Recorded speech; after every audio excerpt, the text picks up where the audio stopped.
Sabarkantha today ન્યૂઝમાં આપનું સ્વાગત છે। ડીસામાં સૈફુલ ઇસ્લામ ટ્રસ્ટ દ્વારા પ્રથમ સમૂહ લગ્ન યોજાયો। 15 નવ દંપતીના નિકાહના બંધનમાં જોડાયા। ડીસામાં સૈફુલ ઇસ્લામ ટ્રસ્ટ તથા બઝમે અસગરીના સાથ સહકારથી હઝરતભાઈ જાન બાવા દરગાહ કમ્પાઉન્ડમાં આજ રોજ 15 યુગલોના નિકાહ બંધનમાં જોડાયા હતા। આ પ્રસંગે પધારેલા મહેમાનોમાં સૈયદ હમઝા અશરફ કિચોશા શરીફ તથા હઝરત હસન અલી બાવા ડીસા, હઝરત સૈયદ શકલેન અશરફ કિચોશા શરીફ તથા સૈયદ મુઝફ્ફર હુસૈન વડોદરા તથા સૈયદ અઝીમ બાપુ સિદ્ધપુરી, સૈયદ જાવેદ બાપુ બોરસદ સહિત મહેમાનો પધાર્યા હતા। દરેક મહેમાનોનું ફૂલોથી ટ્રસ્ટ દ્વારા સ્વાગત કરવામાં આવ્યું હતું। આ પ્રસંગે હઝરત હમઝા અશરફ સાહેબે જણાવ્યું હતું કે દુનિયાની સાથે દીની તાલીમ આપો જેથી કરીને આવનાર બાળક દીનદાર બની શકે। જ્યારે પ્રથમ સમૂહ લગ્ન કરનાર સૈફુલ ટ્રસ્ટના સભ્યોને મુબારકબાદી પાઠવી હતી।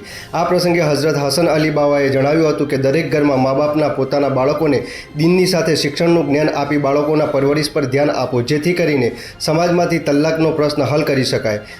જ્યારે જાવેદ બાપુએ જણાવ્યું હતું કે તમારી પેઢીને દીની તાલીમ આપી હાફિઝ કારી બનાવો અને સમાજમાં થતા ઝઘડા નાબૂદ કરી એક અને નેક બનાવવા આહવાન કર્યું હતું। આ પ્રસંગે અમદાવાદ, ડીસા, છાપી તથા રાજસ્થાન સહિત 15 યુગલો જોડાયા હતા। જ્યારે આ પ્રસંગે સખીદાતાઓ દ્વારા 63 ભેટ સોગાદમાં આપવામાં આવી હતી। આ પ્રસંગે જમવાની સુંદર વ્યવસ્થા કરવામાં આવી હતી। જ્યારે પ્રોગ્રામને સફળ બનાવવા સૈફુલ ટ્રસ્ટ દ્વારા બઝમે અસગરીના સદસ્યો ભારે જહેમત ઉઠાવી કાર્યક્રમને સફળ બનાવ્યો હતો। આ પ્રસંગે કાર્યક્રમનું સફળ સંચાલન જાવેદ બાપુએ કર્યું હતું। Reporter Jamil Memon, Sabarkantha today news, Deesa.